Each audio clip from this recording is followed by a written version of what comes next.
Hello, my name is Nick Deborah. I'm an independent instructor and best-selling author in the fields of data visualization and dashboard design. And in this short video, I want to talk about basically the first design choice that we need to make when we're creating a new chart, which is, am I going to show the data as a table or as a graph? And this is actually a question that I put to my workshop participants when I'm teaching my practical charts course. I'll ask them basically like, when would they use a table versus a graph? Are there certain kinds of data which they would show as a table rather than a graph, certain audiences, or what are the strengths of tables versus graphs? And I get all sorts of answers. And so I want to kind of run through the most common responses. There's like 8 or 10 of them that I get when I ask people this question.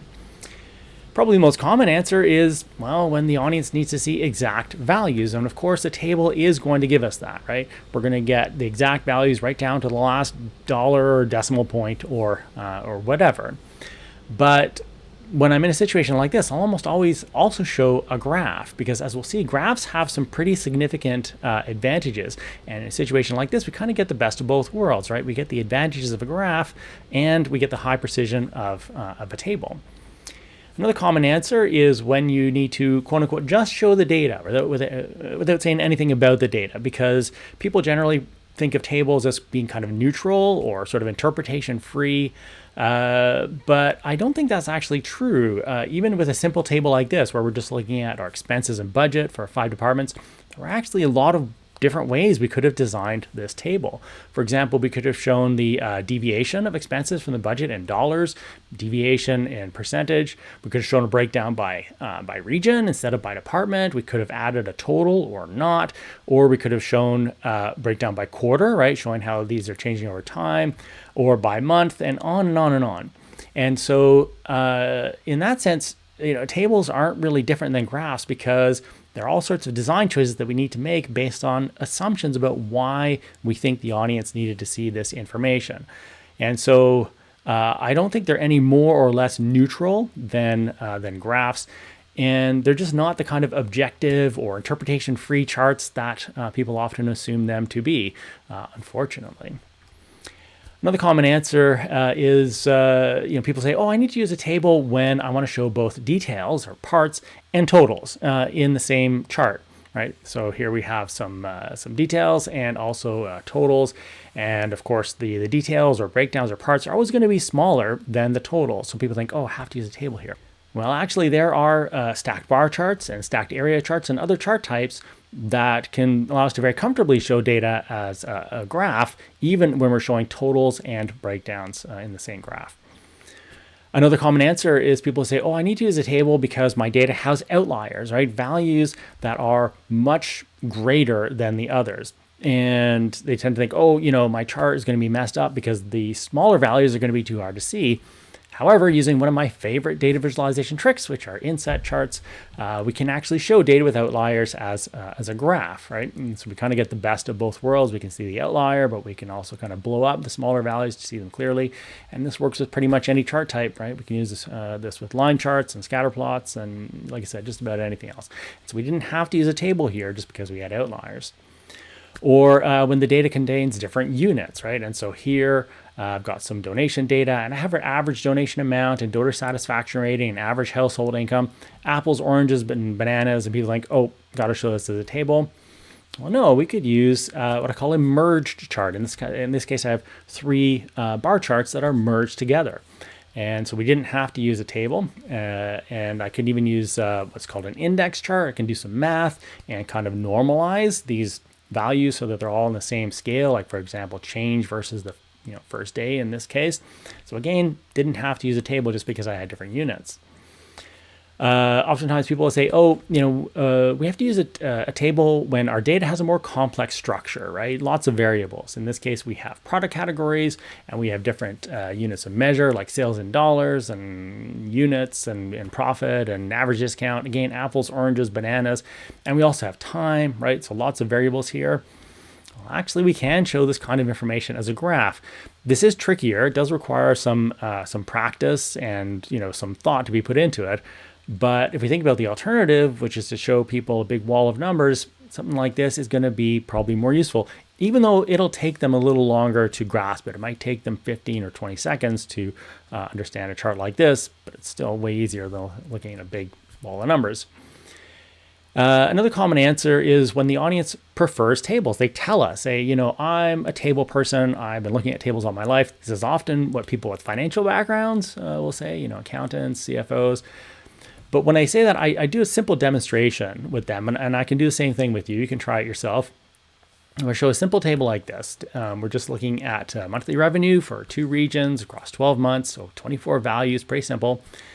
But now I want you to try to spot any sort of patterns or relationships that you think might be interesting in this, even if they're fairly obvious, right? Like, for example, the East is always higher than the West. And if you like, you can actually pause the video and see if you can spot maybe 3 or 4 potentially interesting patterns or relationships within this data.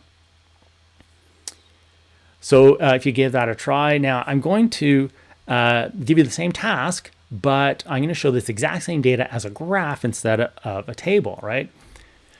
Okay, I lied. I'm actually not going to ask you if you see any insights here, because you're probably seeing like 4 or 5 of them right off the bat within the first 1 second, right? You're seeing that the East is trending slightly upward, whereas the West is flat.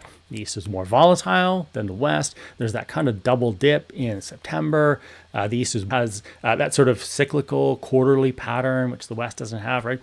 And so we're not only much faster, but we're also much better at spotting patterns and relationships in graphs than we are in tables.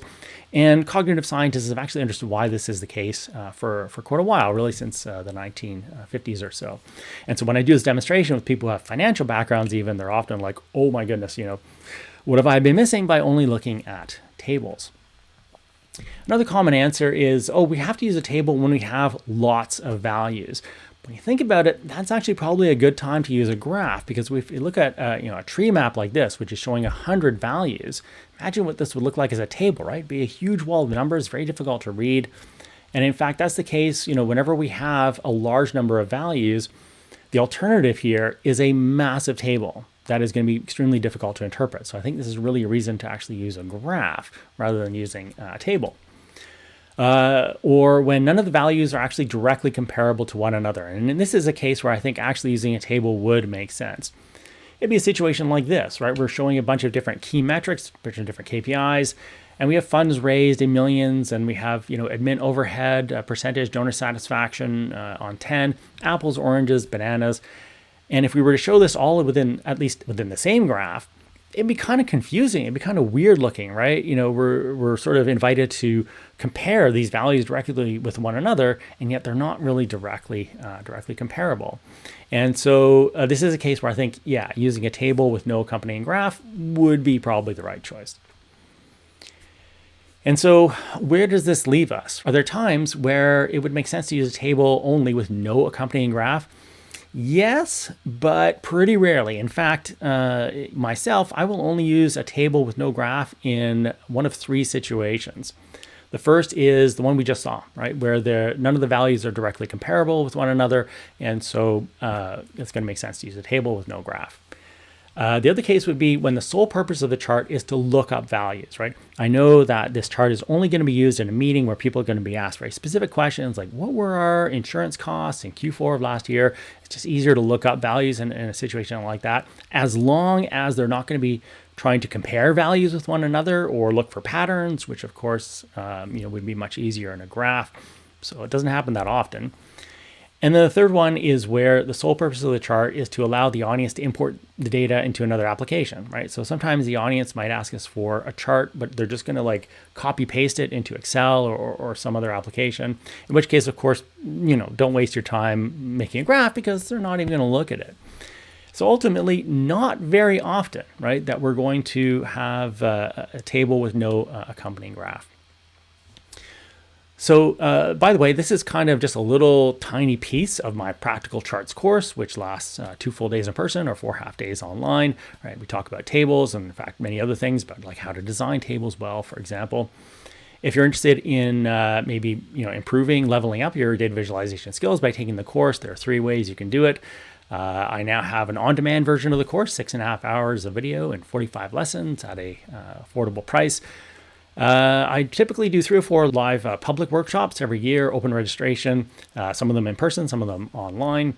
But most of the workshops that I do are actually private workshops for 15 to 60 employees of the same organization, either live, typically via Zoom, or at your location anywhere in the world. I'm up to, I think, 16 countries at this point. Information about all of these can be found on my website, practicalreporting.com. Thanks very much for listening.